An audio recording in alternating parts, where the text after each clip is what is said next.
The Game of Life and How to Play It by Florence, Scovel, Shinn.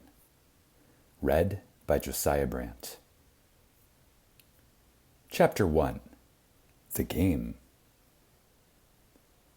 Most people consider life a battle, but it is not a battle. It is a game. It is a game, however, which cannot be played successfully without the knowledge of spiritual law. And the Old and the New Testaments give the rules of the game with wonderful clearness. Jesus Christ taught that it was a great game of giving and receiving.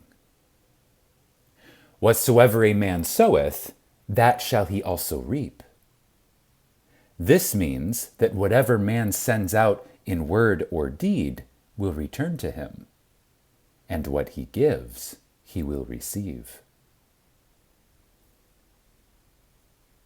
If he gives hate, he will receive hate. If he gives love, he will receive love. If he gives criticism, he will receive criticism. If he lies, he will be lied to. If he cheats, he will be cheated. We are taught also that the imaging faculty plays a leading part in the game of life. Keep thy heart, or imagination, with all diligence, for out of it are the issues of life. Proverbs 4:23. This means that what man images, sooner or later externalizes in his affairs. I know of a man who feared a certain disease. It was a very rare disease and difficult to get, but he pictured it continually and read about it until it manifested in his body, and he died, the victim of distorted imagination. So we see, to play successfully the game of life, we must train the imaging faculty. A person with an imaging faculty trained to image only good brings into his life every righteous desire of his heart: health, wealth, love, friends, perfect self-expression, his highest ideals. The imagination has been called the scissors of the mind, and it is ever cutting day by day the pictures man sees there, and sooner or later he meets his own creations in the outer world. To train the imagination successfully, man must understand the workings of his mind. The Greeks said, "Know thyself." There are three departments of the mind: the subconscious, the conscious, and the superconscious. The subconscious is simply power, without direction. It is like steam or electricity, and it does what it is directed to do. It has no power of induction. Whatever man feels deeply or images clearly is impressed upon the subconscious mind and carried out in the minutest detail. Again, whatever man feels deeply or images clearly is impressed upon the subconscious mind and carried out in minutest detail. For example, a woman I know, when a child, always made believe she was a widow.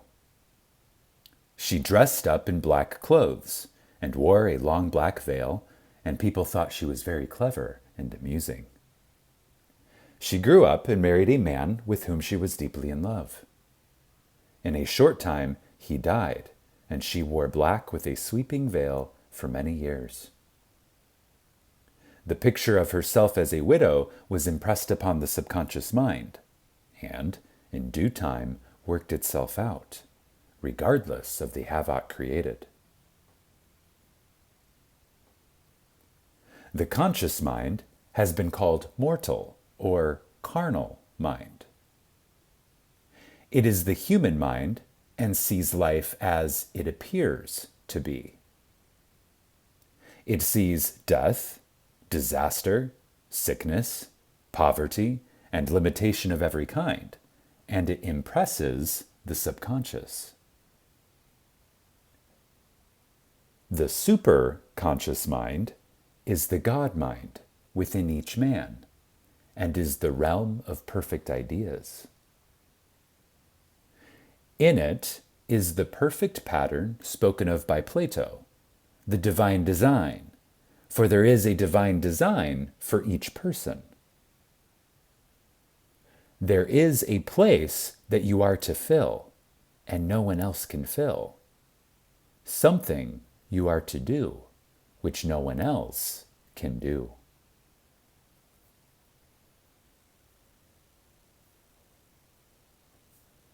There is a perfect picture of this in the superconscious mind. It usually flashes across the conscious as an unattainable ideal, something too good to be true. In reality, it is man's true destiny, or destination, flashed to him from the infinite intelligence which is within himself. Many people, however, are in ignorance of their true destinies, and are striving for things and situations which do not belong to them, and would only bring failure and dissatisfaction if attained. For example, a woman came to me and asked me to speak the word that she would marry a certain man with whom she was very much in love. She called him A.B. I replied that this would be a violation of spiritual law, but that I would speak the word for the right man, the divine selection, the man who belonged to her by divine right. I added, if A.B. is the right man, you can't not lose him. And if he isn't, you will receive his equivalent. She saw A.B. frequently, but no headway was made in their friendship. One evening she called and said, "Do you know, for the last week, A.B. hasn't seemed so wonderful to me." I replied, maybe he is not the divine selection. Another man might be the right one. Soon after that, she met another man who fell in love with her at once and who said she was his ideal. In fact, he said all the things that she had always wished A.B. would say to her. She remarked, it was quite uncanny.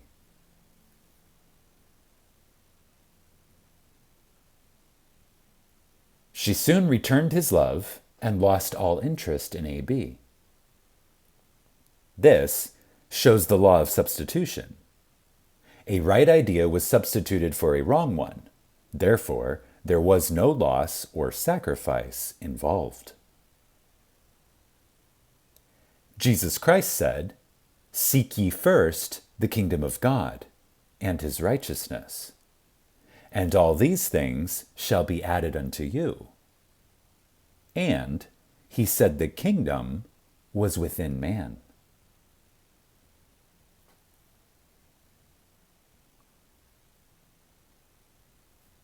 The kingdom is the realm of right ideas, or the divine pattern.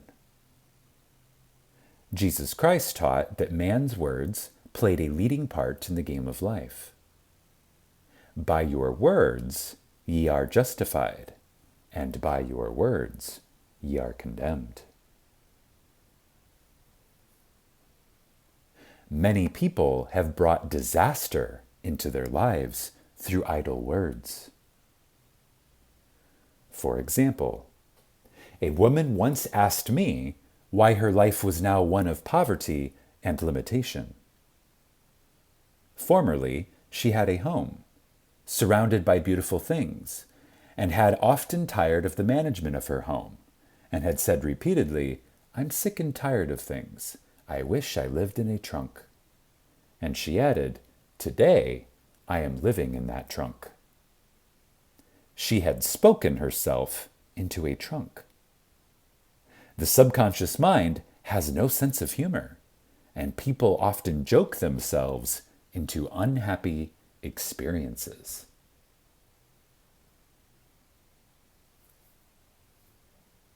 For example, a woman who had a great deal of money joked continually about getting ready for the poorhouse.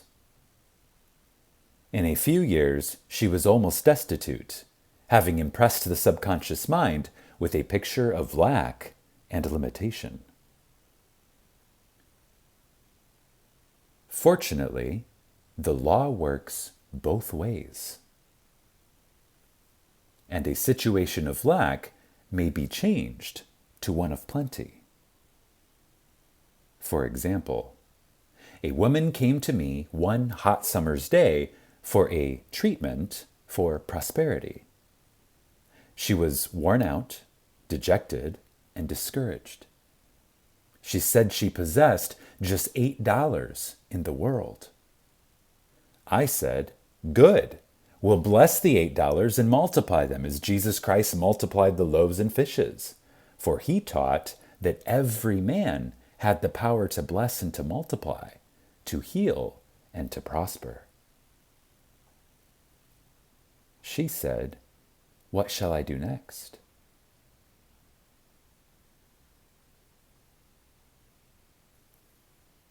I replied, "Follow intuition. Have you a hunch to do anything or to go anywhere?" Intuition means intuition, or to be taught from within. It is man's unerring guide, and I will deal more fully with its laws in a following chapter. The woman replied, "I don't know. I seem to have a hunch to go home. I've just enough money for car fare." Her home was in a distant city and was one of lack and limitation, and the reasoning mind or intellect would have said, "Stay in New York and get work and make some money." I replied, "Then go home. Never violate a hunch." I spoke the following words for her. "Infinite Spirit, open the way for great abundance." She is an irresistible magnet for all things that belong to her by divine right. I told her to repeat it continually as well. She left for home immediately. In calling on a woman one day, she linked up with an old friend of her family. Through this friend, she received thousands of dollars in a most miraculous way. She has said to me often, "Tell people about the woman who came to you with $8 and a hunch."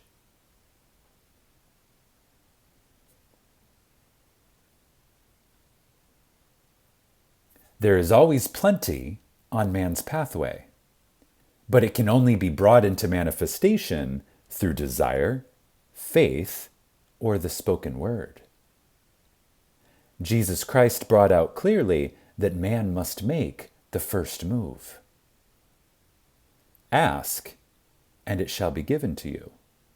Seek, and ye shall find. Knock, and it shall be opened unto you. Matthew 7:7. In the Scriptures we read, "Concerning the works of my hands, command ye me." Infinite intelligence, God, is ever ready to carry out man's smallest or greatest demands. Every desire, uttered or unexpressed, is a demand. We are often startled by having a wish suddenly fulfilled. For example, one Easter, having seen many beautiful rose trees in a florist's windows, I wished I would receive one, and for an instant saw it mentally being carried in the door. Easter came, and with it a beautiful rose tree. I thanked my friend the following day and told her it was just what I had wanted. She replied, I didn't send you a rose tree. I sent you lilies. The man had mixed the order and sent me a rose tree simply because I had started the law in action, and I had to have a rose tree. Nothing stands between man and his highest ideals, and every desire of his heart, but doubt and fear. When man can wish without worrying, every desire will be instantly fulfilled. Again, nothing stands between man and his highest ideals and every desire of his heart, but doubt and fear. When man can wish without worrying, every desire will be instantly fulfilled.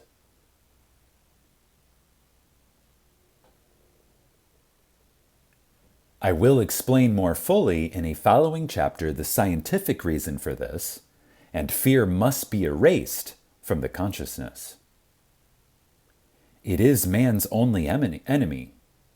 Fear of lack, fear of failure, fear of sickness, fear of loss, and a feeling of insecurity on some plane. Jesus Christ said, "Why are ye faithful, O ye of little faith?"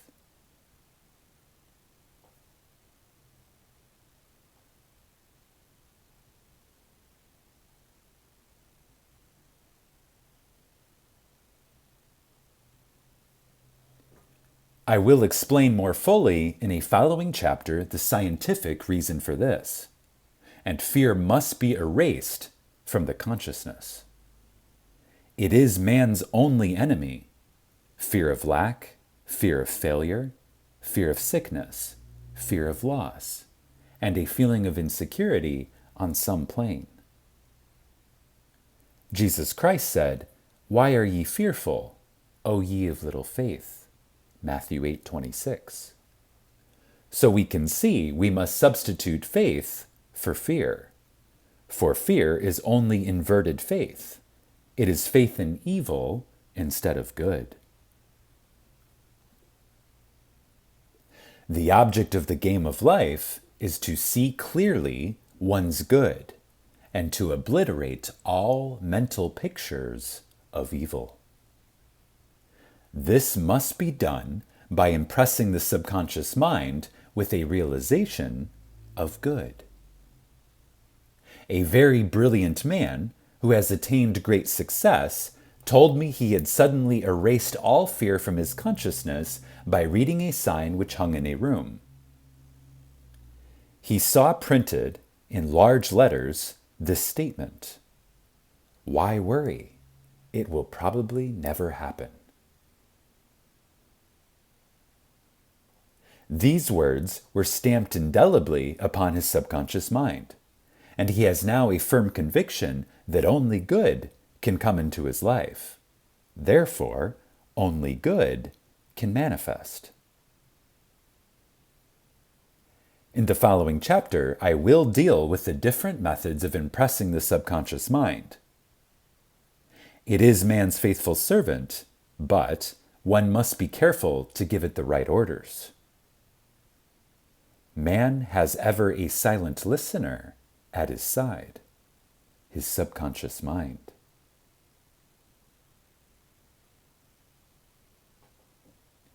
Every thought, every word is impressed upon it and carried out in amazing detail.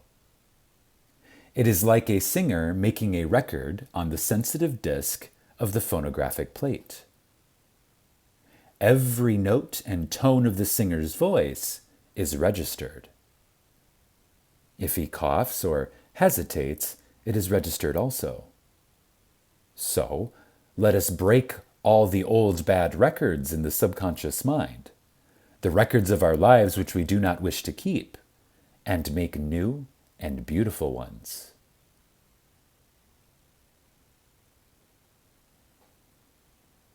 Speak these words aloud with power and conviction.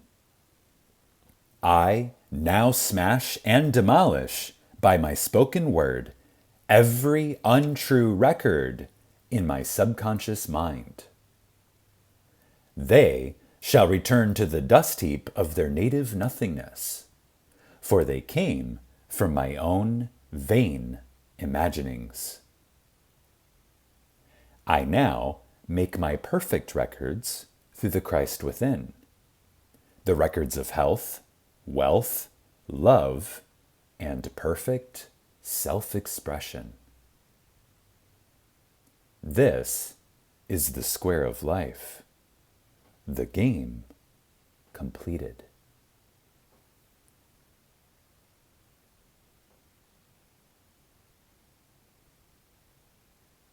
In the following chapters, I will show how a man can change his conditions by changing his words. A man who does not know the power of the word is behind the times. Death and life are in the power of the tongue. Proverbs 18:21.